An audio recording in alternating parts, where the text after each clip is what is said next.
It's your boy, Jeff Jones. You know who it is. It's the upset specialist in the house, Thomas Boykin. Yes, sir. Yes, sir. Whenever we got time, it's all about who? Mr. Mike Jones. Let's go. And this is 234 Sports Talk. Fellas, let's talk about it. Let's get Let's at talk it. about it. Let's get The at it. NBA Finals is among us. My goodness. In just a couple of days, Thursday to be exact, fellas, it's about to go down. The Dallas Mavericks versus the Boston Celtics. These teams have fought, and these two are the last two standing.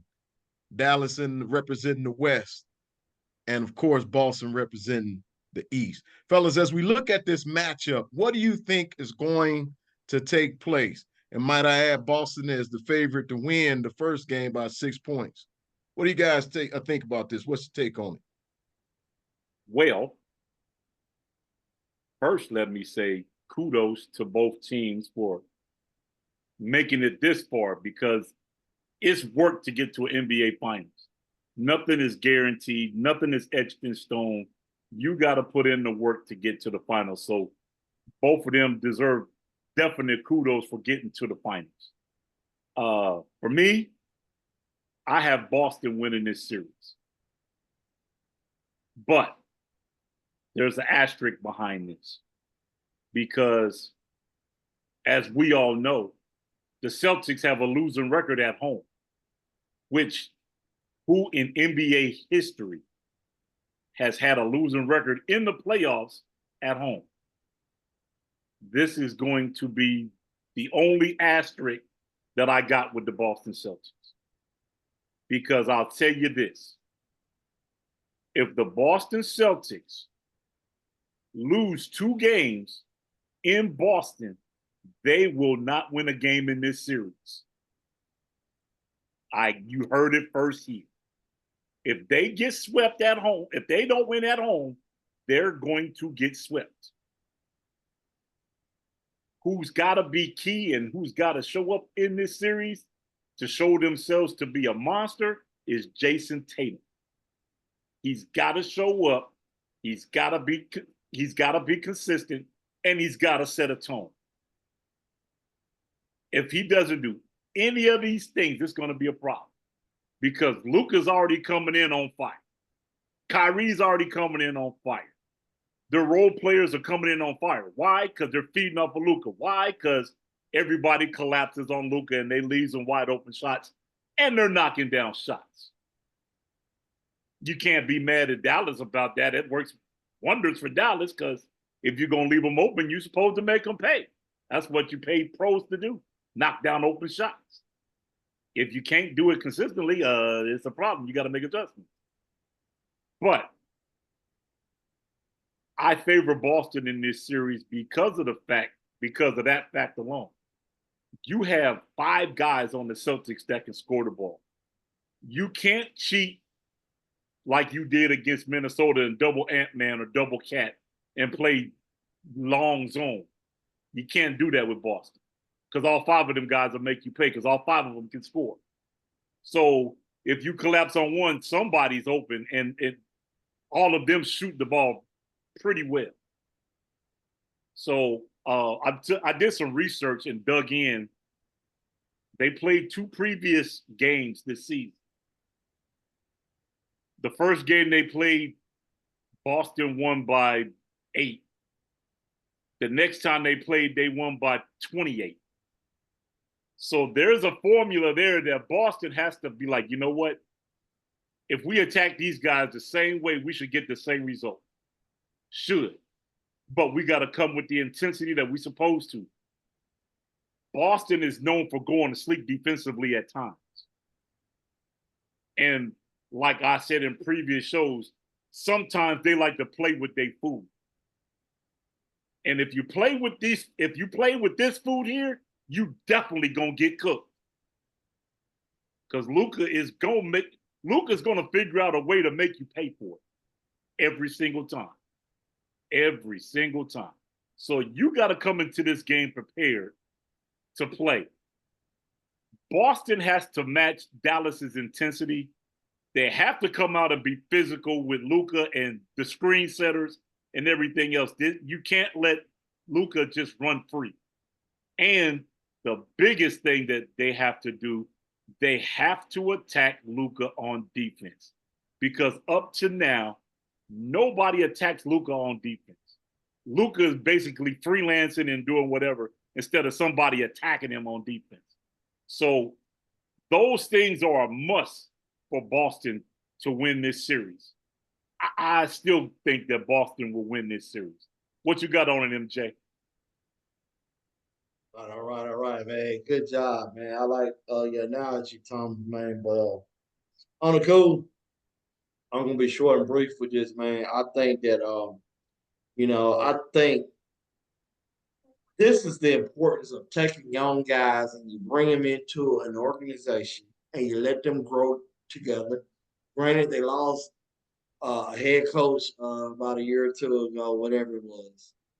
But Udoka, whatever his name was, they lost. But they hired another coach. But they had a great nucleus that I wish the Lakers would sit and look at this formula. Now they lost last year, they lost the year before, they lost, you know what I'm saying? But they are this year, they're a little bit older now. They're a little bit year experience. Honestly, I just don't see how this team is connected. They are very connected as far as chemistry. Boston has chemistry right now. What you might have plugged Doc Rivers in there. You know what I'm saying? You probably could plug any coach in there, but regardless, they have chemistry. Now, like you said, Tom, they do sit up there and sometimes they do kind of get a little low and they sit and do some stupid stuff. You know, like when we saw when they played Indiana, but you know what? Indiana turned out to be a very good team. Oh yeah. So when they, you know what I'm saying? So when they had some struggles with Indiana, I get it. You know what I'm saying? We did not know Indiana was that good of a team. So Boston got challenged. But I don't think, as far as what I'm seeing, I just don't think Dallas has enough dogs to fool with Boston. I mean, you got, like you said, you got two scores, you got White. Then you can see you bring your boy in off you got the old man, man. I can't think of his name. Tell me you can give me number 42. Al Horford. Al Horford, man, you got so many guys that can come and participate and being a problem for Dallas. The problem with Minnesota and Dallas was there was two other guys that was very no, they had no defense. And Jeff and Thomas, man, we talked about it last year before we even done the the season of the NBA. We thought that Boston was gonna lose a lot from the defensive side of the ball because they traded, seemed like they traded more defense and they wanted to get more offensive. And we thought that was going to be a problem. However, it has worked in their favor. You know what I mean? It has worked in their favor, man. They is scoring at high level. I mean, their points per game is up there. So Dallas is going to have a major issue. And if you can get a guy, and I'm going to tell you what, I'm going to tell you the guy that's going to be key in the series. It's going to be Mr. White. Mr. White is going to be key in this game dealing with Mr. Kyrie Irving. Thomas, you still saying, you know what, if you can shut everybody else down and let your boy Luka do his thing, so be it. I think White is going to be the key to this game.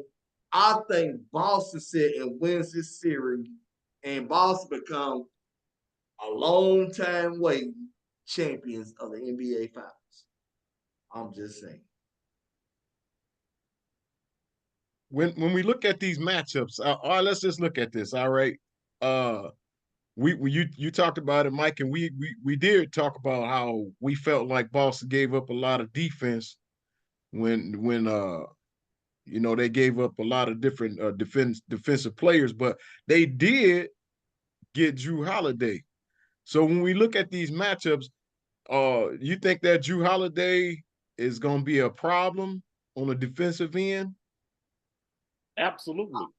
I think I Drew Holiday honestly, is gonna give Kyrie Irving a problem. He's well, not see, gonna give him a whole lot of room to breathe.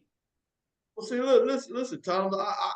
So you guys are talking about Drew Holiday, and honestly, guys, I don't know. I'm not that big of a Drew Holiday guy. I mean, he's cool. Well, I think White is gonna be your X factor on guard and Kyrie. That's just me. If they go to that route, I mean, Holiday might be all that. I'm just saying. Holiday is more of your defensive guru than what White is. And White and Holiday's probably a little more familiar with Kyrie than what White is. So I guarantee you they're going to put Drew Holiday on Kyrie. The problem's going to be at two guard, you got to have somebody to match Luka and make Luka work. That's going to be the challenge. I don't think that's a problem because I think Boston is long. I think they have long players. I understand that. I understand that aspect as well, that they're long. But at the same aspect, the physicality that Luka brings is not about tall, it's about physicality. What is he bringing physicality? Is he sitting posting up? Oh yeah, he does everything. He drives, he penetrates, he posts, he does everything. So what you got to do is make him take tough shots. Honestly, I think this is going to be the worst series he's going to have in the NBA in the NBA tournament overall. I think he's going to struggle. Well, I'll give you this, Mike Jones. I looked at the first game he played Boston in January, and he scored 33 points, but he went 12 or 30 to do it.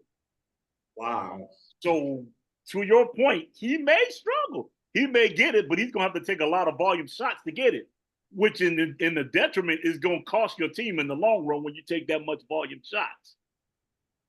Especially when you got a Kyrie that can take up the slack when you don't know which Kyrie's going to show up, if he's going to come up clutch or if he's going to be sleep.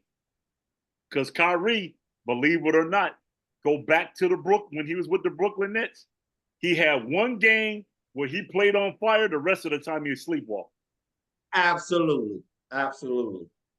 So we got to see which Kyrie we going to get in this final. Thank you. Now, Boston, you can sleep all you want to. But if you go to sleep on them, 5 guys instead of 2 guys, 5 guys will make you pay. It's a big difference. It's a big difference when 5 guys make you pay versus 2. All right, and then I'm gonna go this route too. You know, Boston got to be very aware of your boy. I mean, role players. Got role players that are knocking down shots. Yep. And that's this is how you limit Lively and all these cats that was catching lobs. When Luka penetrates, you don't collapse on Luka. When you collapse on Luka, that's what opens up lobs. Boston's a much smarter team, I think, defensively. I think so too, and that's what I'm banking on. I'm banking on Boston playing a lot more smarter defense than what Minnesota did. Because actually, I think it was game 4 when they stopped elimination. If you watched how they played the pick and roll, that's how you have to play Luka on pick and roll. You have to be physical with the picker, and you got to be physical with him before he gets to the pick. Listen, also, Thomas. So, you know, we talked about this yesterday, man. You know, so granted, you do all these things that you're supposed to do. Now, it always come back. If they're gonna give certain play, if the referee's gonna be bingo, part of this game. That is the $1 million flip of a coin. Because number one, as a referee, it's the NBA Finals. Are you going to determine what happens in the finals, or you going to let the players play and determine what happens in the NBA Finals? That's the key. Because a lot of these series in these Eastern Conference Finals and these Western Conference Finals, some of this refereeing was suspect.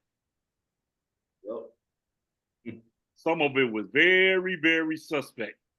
And here's the deal too, Tom. So you look at, and that's the thing, it's always been known to force the NBA Finals or whatever. Your superstars get called. Luka's gonna get that call. He's gonna get that and one. Absolutely. He's gonna get that. Kyrie's gonna get that and one. Now the question is Tatum Brown's gonna get that same respect. Yeah, exactly. So you looking for we know 4 players are gonna get these calls. What about the other players that's on that team? Are they gonna get those calls? Now it's gonna be home. It's a home court advantage that's gonna get these calls. Your X factor, you said, is White, right? You know who my X factor for this series is? Mr. Porzingis.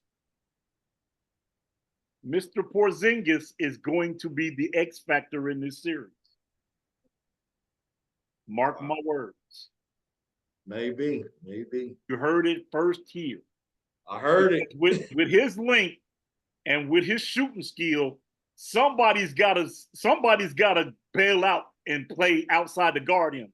Especially if Porzingis is hot from outside, somebody gotta come out.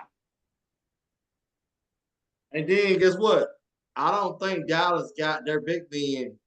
They're not equipped. I think they guard the paint more so than exactly. You drive this is why I said Porzingis is going to be the X factor in this series. Yeah. That's going to be tough, fellas. It's going to be an interesting series. I guarantee you that. It's going to be a chess match. I think it's going to be a good one. I really do. I've been talking to a lot of people, and most of the people that I've talked to, they just feel like Boston has too much firepower with those 5 guys that can score the ball. 5 guys, that's incredible. And these like guys can play some D. It's not like their bench sucks. Their bench even plays good. They have a good bench too. Yeah. Absolutely. They have a great bench. So they have a great supporting cast. I'm gonna tell you, you know what? The best thing that happened to Boston was when Minnesota put out Denver.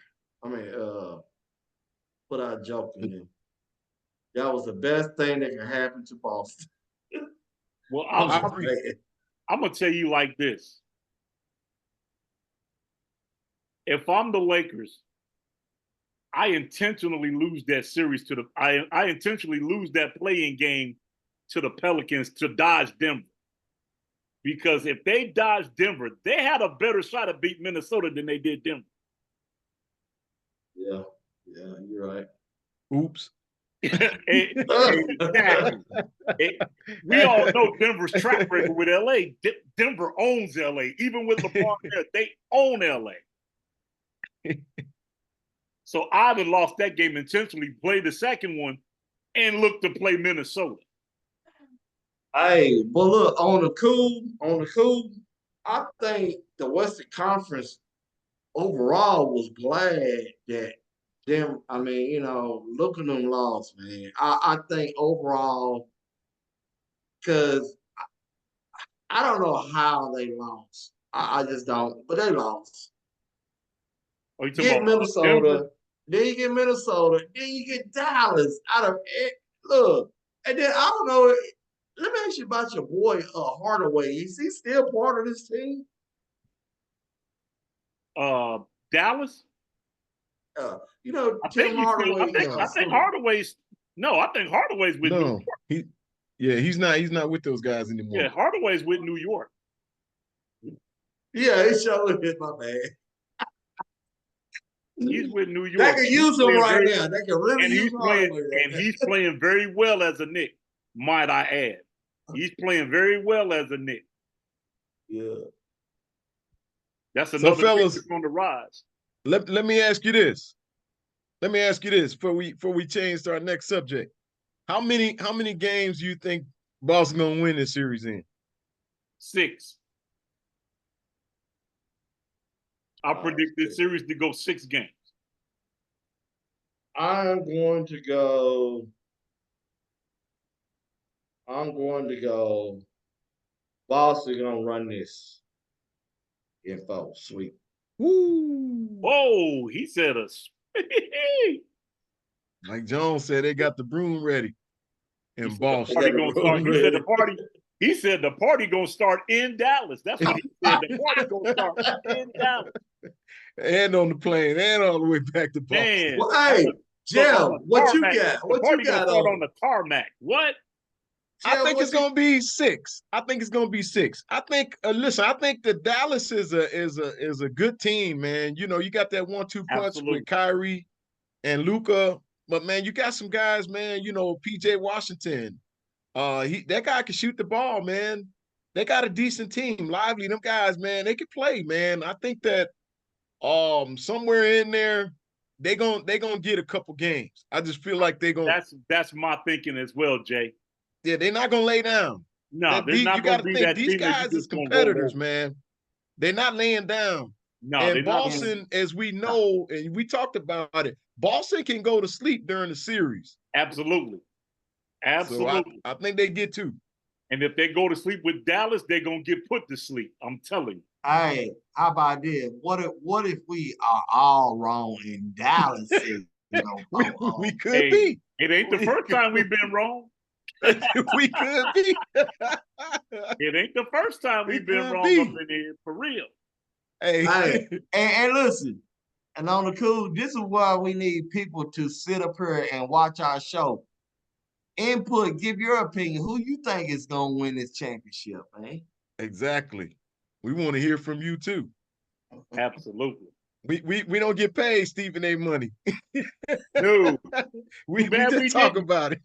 Look, too bad we didn't, but yeah, it's our hobby. And look, as Mike Jones said, on the cool, we just doing this on the cool. All right, fellas, let's turn our attention to our next subject. Fellas, did you all see the fight? Deontay Wilder versus Zhang. My goodness. Listen, heavyweight fight. My goodness, heavyweight fight. And listen, this is the tail of the tape before we actually get into this. We know that Wilder was knocked out in the 5th round. He got knocked out in the 5th round. This is the tail of the tape, fellas. I want you to get this.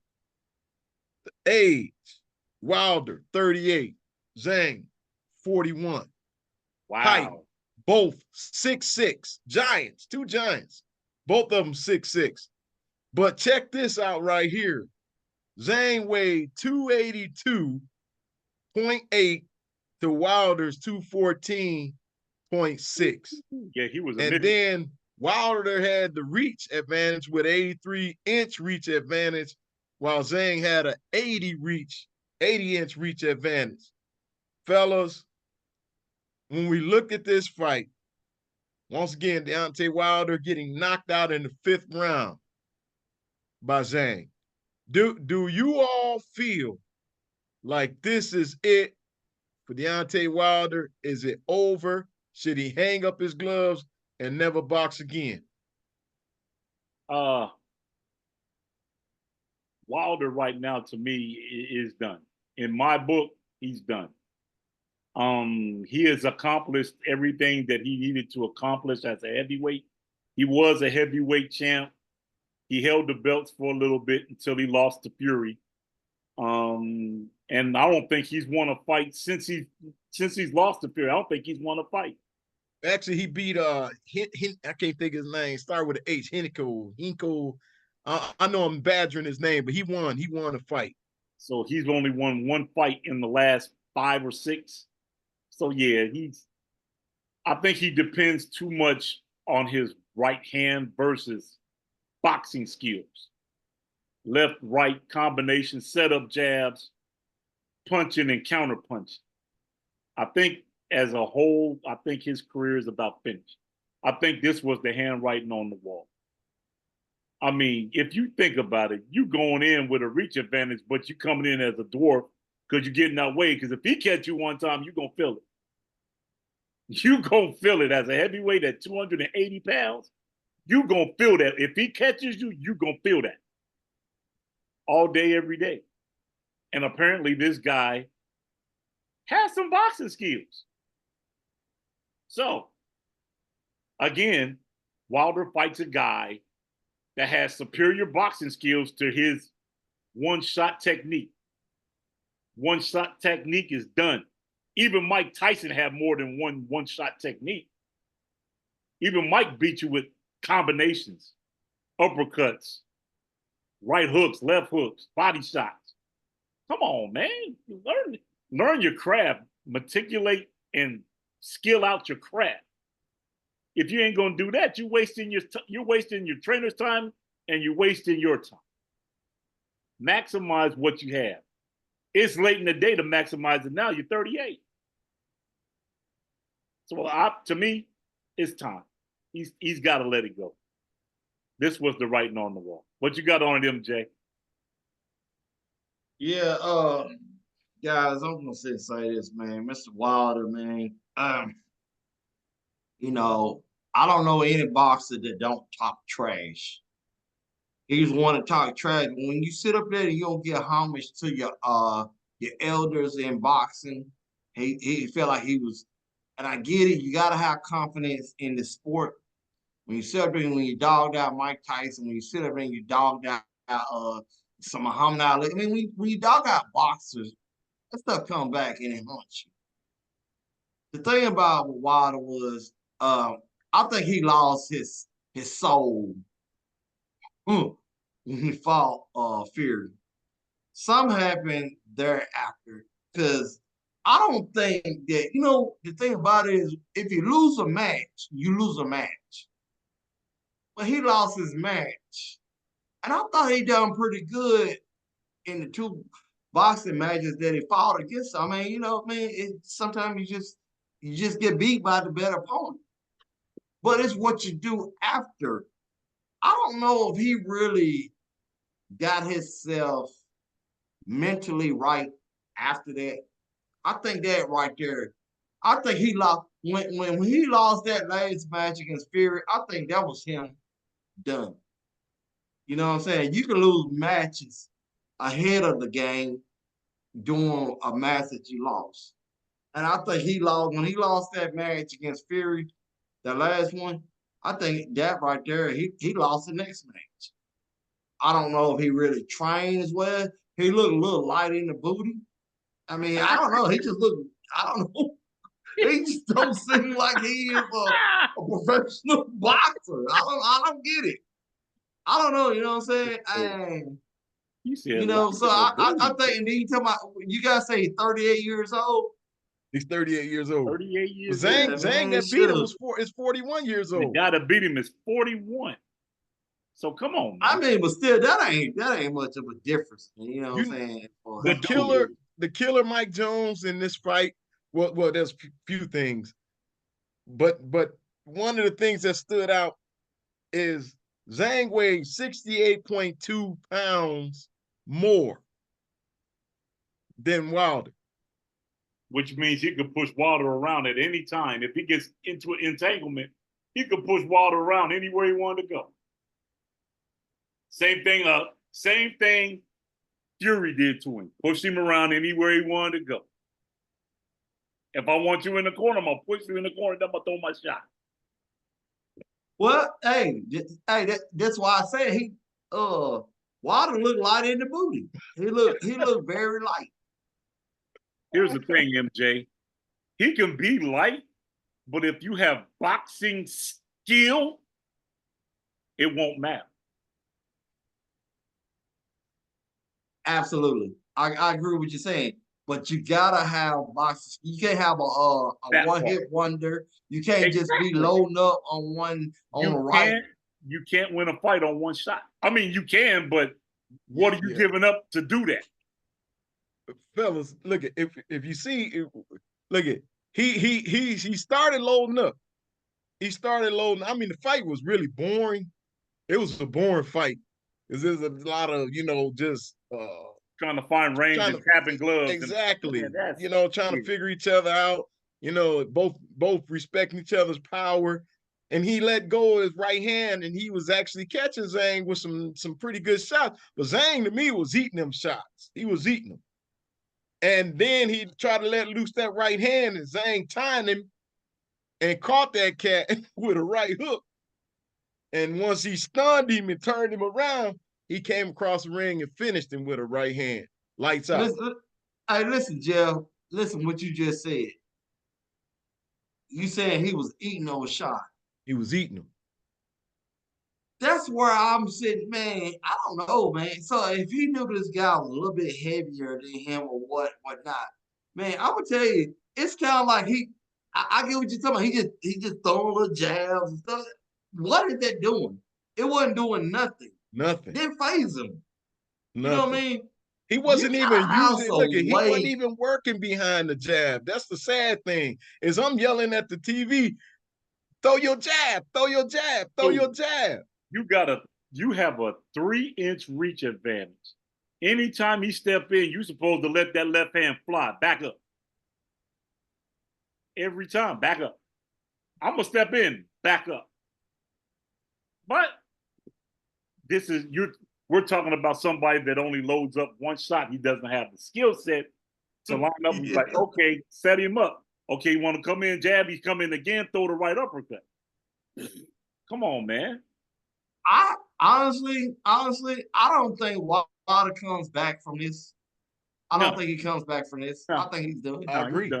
He's done. I think it's over, fellas. I think it's over. It finally caught up with him. You know, you can get away being a brawler for so long in boxing. You can get away with it. You can beat some cats, but sooner or later it's gonna catch up with you. And he been fighting guys that got boxing skills. No, and guys that got power, knockout power. Yeah. Guess what? If Wilder wants to sit and remain relevant, he needs to sit and fight a guy like my boy, what's my guy, Mike Tyson? Wilder is in the heavyweight division. I don't even think Jake Paul. Fighting Jake Paul. He didn't fight people like Jake Paul to stay he relevant. Can fill in for Mike Tyson. Thank you. Right now, I don't think he could beat Klitschko right now. Shit. Hey, that would be a perfect match between Jake and Wilder, because they both light in the booty. There we go. They both light in the booty. Wilder might pull it out. But I think Jake Paul might, since he's been training for Mike Tyson, mess around and put him to sleep. A good goal.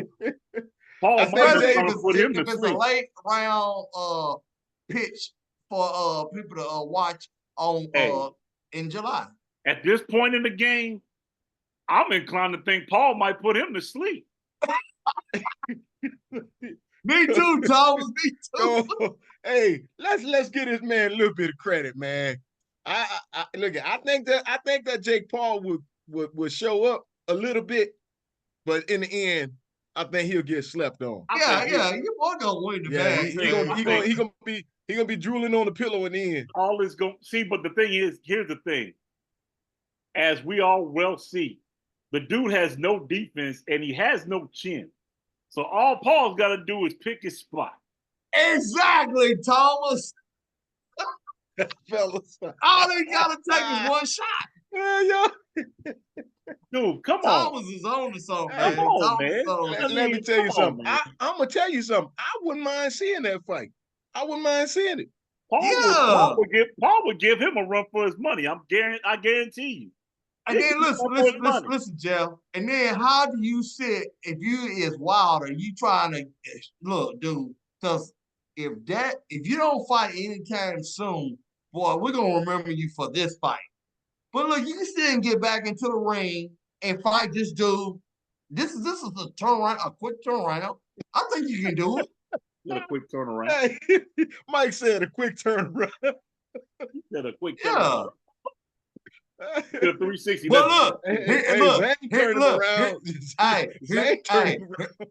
here's the disadvantages though. If you get knocked out, big dog, Wilder, you get knocked out. Going to sleep twice. I think fellas, Wilder need to ride off into the sunset, man. Pretty much. He did his thing, man. He was the champ.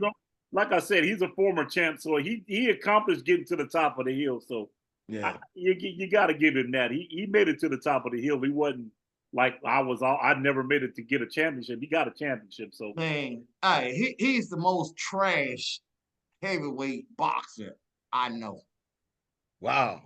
You man, know, man, that's heavy words, but man, that's woo. That's almost fighting words. hey, hey, don't let Wilder catch you on them streets. Man. Hey, he ain't gonna catch me on the street, What's that you said, bro? What's that you said? Yeah. Don't let him catch you. Nah, he's the most trash heavyweight champion I know. I mean, come on. Say that again, Mike Jones. Say it again. Say it again. Yes.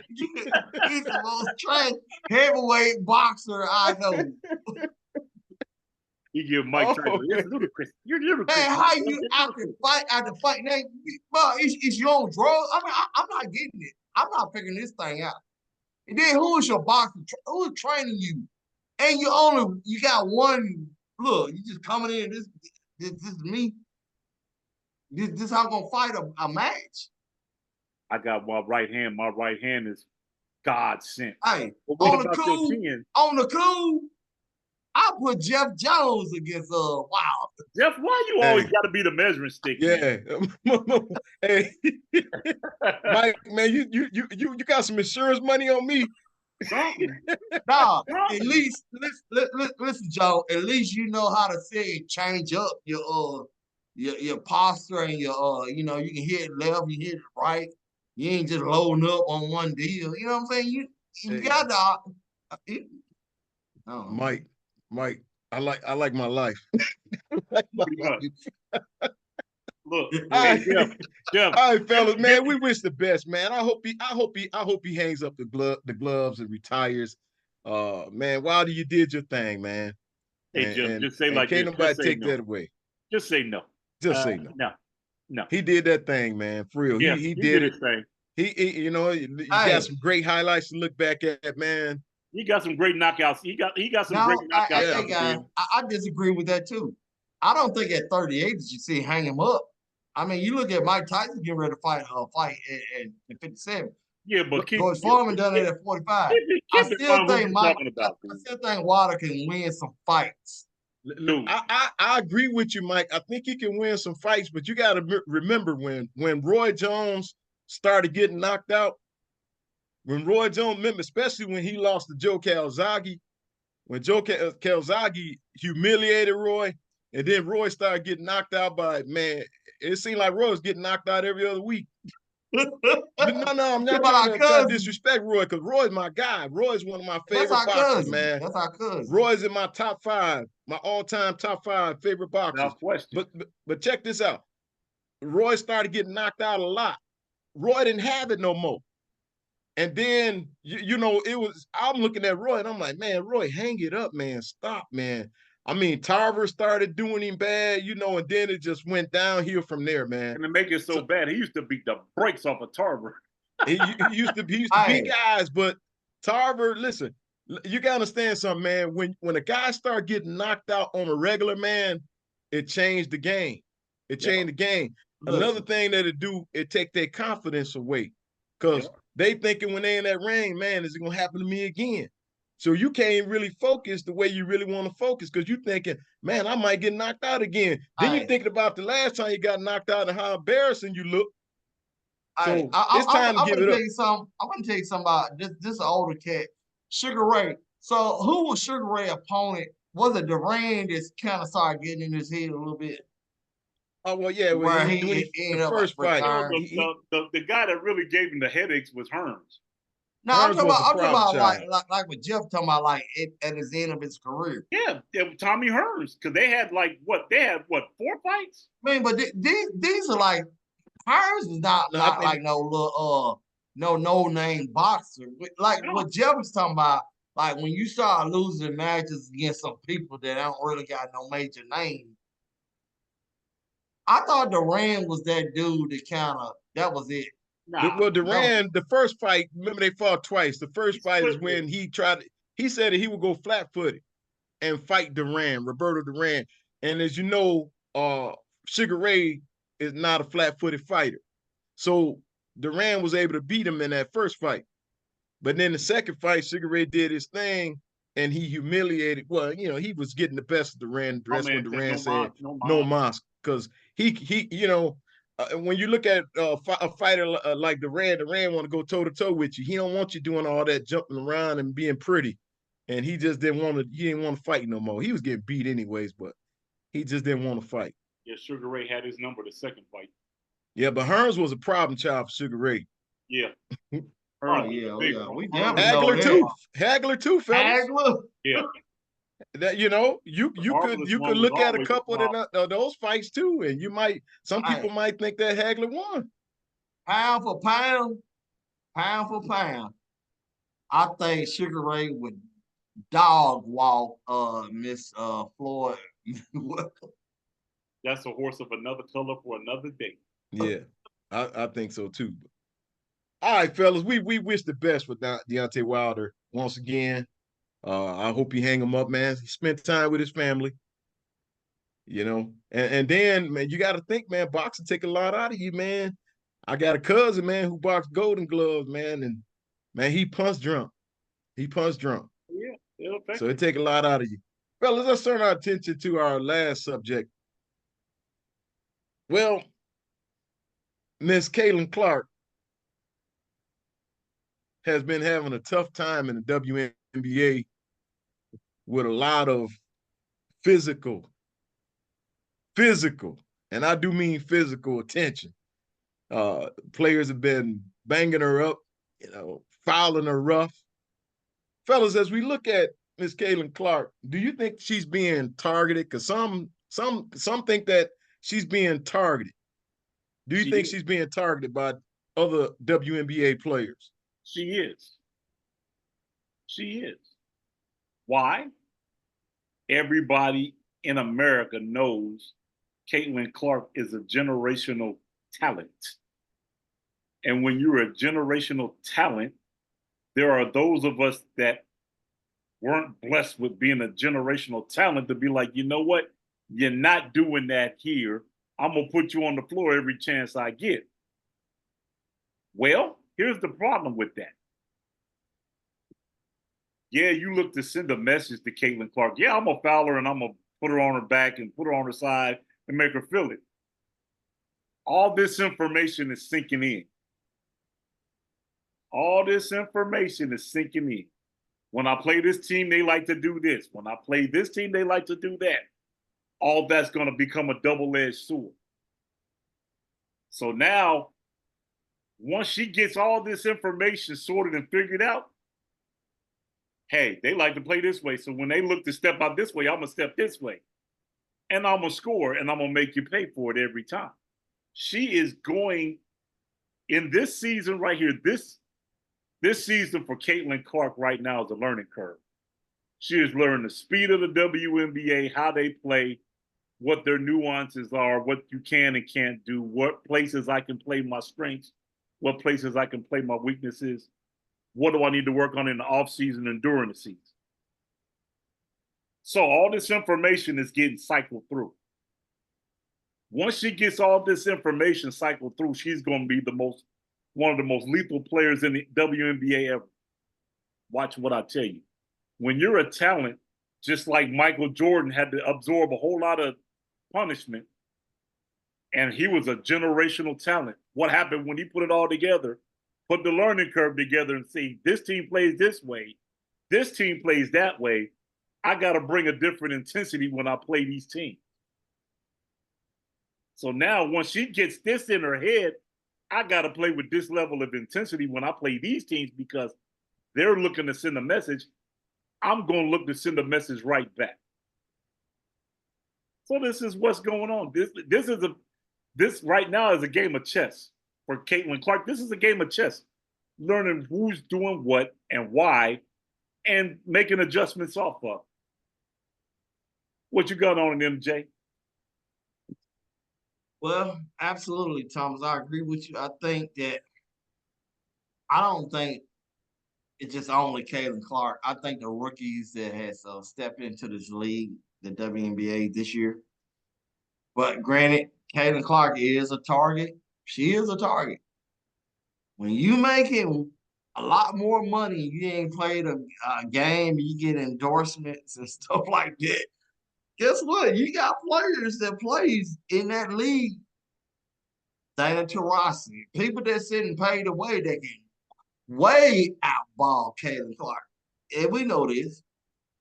Well, guess what? This is what look, when Michael Jordan came in the league in the NBA, you know what I mean? He took hard fouls from the Detroit Pistons, Boston, all them. You know what I'm saying? I just think that, Caitlin Clark she gonna be okay. I think she's gonna be okay. I think Caitlin Clark had a welcome to the NBA when she played LSU in South Carolina NBA. I mean, in the college game. That part. Dude, so I can't sit and speak on what the other opponents I will play other than the SEC champs like with LSU and South Carolina, but bro, it is what it is. Shoot, she gonna be okay. I mean, and she's old rough. She seems like she old roughneck too. She got a rough, you know what I'm saying? But Did you I think teams are kind of coming like when she drive the lane. I guarantee you. Now the coaches might not be sitting saying it, but when she comes to that lane, look, this is not Mike J. defense. Mike J. They got the Caitlin Clark rules. Right. Exactly. You're not trying to block with a hand. You coming in like this to the neck. Angel Reese is experiencing this stuff. She got a WWE chokehold. You know what I'm saying? These young girls is coming into the WNBA now, and they getting this notoriety, they getting all this fame and stuff. You got girls, you got grown women sit up here and they ain't playing it. They gonna be rough. They rough with them. But I think at the end of the day, let just give her a few more games, or maybe next year. Caitlin Clark is gonna be okay. You know what I'm saying? And I think she is gonna yeah, because here's the deal about what Caitlin Clark is. There's another girl that sit up there and had like a collegiate scoring record. So now they put more players in the WNBA that this game is, I wish they would put these games more on regular TV so we can watch these games, man. Shoot. The only time we get to see it is like we watching YouTube or something like that, and we're watching highlights, man. But Caitlin Clark is gonna be okay, man. Is she targeted? Yes, but she ain't the only one targeted, Jeff. I think that that whole rookie class is being targeted, in my opinion. Yeah. If you look at Alyssa Thomas when the play you talked about it, the Angel Reese play where she pretty much got choke slammed. And then but what I wanted to ask you guys, I don't know if you all saw that with Kennedy Carter when she fouled Caitlin Clark. Put him to the floor. Yeah. Now, to me, I thought it was a foul. They upgraded it to a flagrant foul. Yeah, but it should have been later on. The league it should have been at the time it happened. That should have been a flagrant at the time it happened. Yeah, if they were going to call it a flagrant, I think so too. I don't think it was a flagrant. I don't think, Jeff. It was just one of them things where she bumped her and knocked her down, and she's just gonna have to learn to be tough, man. And I talked a little bit about this. My daughter like WNBA and NBA, and my youngest daughter, and we talked a little bit about this. And I just said she's gonna have to be just like back in the day when the bad boys they used to beat up everybody. Y'all know how them guys used to do it. So you stand up and bully them back, they're going to keep doing it. And you go. That's exactly what we were talking about. What's going to have to happen is Caitlin going to have to get up, and Caitlin going to have to get in what they give her. If they foul me, I'll tell you what, let them come to the hoop. I'm going to give them a hard foul. It ain't going to be a dirty, cheap shot, but they're going to know that, hey, I remember what you did to me. All right, listen, Jeff and Thomas is also. This is an extended season for Caitlin as well. People don't realize they went to the NCAA final. she been playing ball from like October all the way into now. You gotta think about where her legs are right now. You gotta think about where she's at mentally. She probably physically drained right now. Mike You know Jones. what I'm saying? You know she's The already slated to play. WNBA shoot, they convene. I don't know when they started You already know she's their you already know she's slated to be on the Olympic team too, right? right, exactly. So you got something to think, man, this girl has been playing ball for a long time. For a She year. is tired. Her legs probably she probably been running ball for at least a year. Right. At least a year. Yeah. And so, you know, man, and then on top of that, look, she ain't really had the mental prepare for none of them girls that she playing against. You know what I'm saying? She still running her same mentality what she was doing at Iowa. You know what I mean? The deal is she gonna be better. She gonna be better. Next year, I promise you, you guys gonna see you gonna see the same Clark from back in the day in Iowa next season as opposed to right now. I just think it's a lot of weight. She's doing endorsements. She's doing a lot of stuff that is dealing with unrelated basketball stuff. So man, I think she's gonna be okay. People Mike Jones, hate. People are hating. you hit a key point, Mike Jones. I think by the time the next WNBA season rolls around, after this Olympics, if she plays the Olympics, she'll have at least 7 months to rest her legs. Once she rests her legs and get everything back in order, you're gonna see a different Caitlin Clark. You're gonna see a dog. You're gonna see why they paying her $21 million. Oh yeah. Oh, you're gonna see a difference. I guarantee it. Yeah. Well, right now they sitting on the bottom at 2-9. Oh yeah, we weren't expecting them to do nothing this year anyway. Hey, but guess what? They got two cook. They got Aaliyah Boston and they got her. You got two good pieces right there. Oh yeah, without question, without question. Well, fellas, we'll see what happens. And you know, I agree with you all. I agree with you both. I think next, you know, this is the learning curve. She's gonna take some bumps and some bruises, and I think the WNBA as a whole sent the welcoming committee about to own that league. I'm telling you, to these rookies, to own that league. And they let them know that hey, we here, and this is what you can expect. So roll out the red carpet. But next season we'll see what happens, fellas. It's been a real one. We talked about it. Until the next time, it's been 234 Sports Talk. You can catch us right here on YouTube. You can catch us on TikTok. You can catch us on X. You can catch us on Instagram. And we want to hear from you. We want you to like, we want you to subscribe, we want you to comment. You got a show idea. Shoot it to us. And we'll look it over and we'll talk about it. We want to talk about it. We want to hear from you. We might even invite you in on it. How about that? Exactly. If you want to get in on it, shoot us an email. Also, guys, so you know what I'm saying, we do a little bit more than just only this right here. You know, my boy, Mr. Tom Boykins, man, he does this DJ and stuff like on TikTok. Check him out, man. Got some great music. Definitely. DJ Superman 50. DJ Superman 50 on TikTok. Look him up. All right, fellas. Until the next time, 234 Sports Talk. We are out. Peace. Peace. Peace.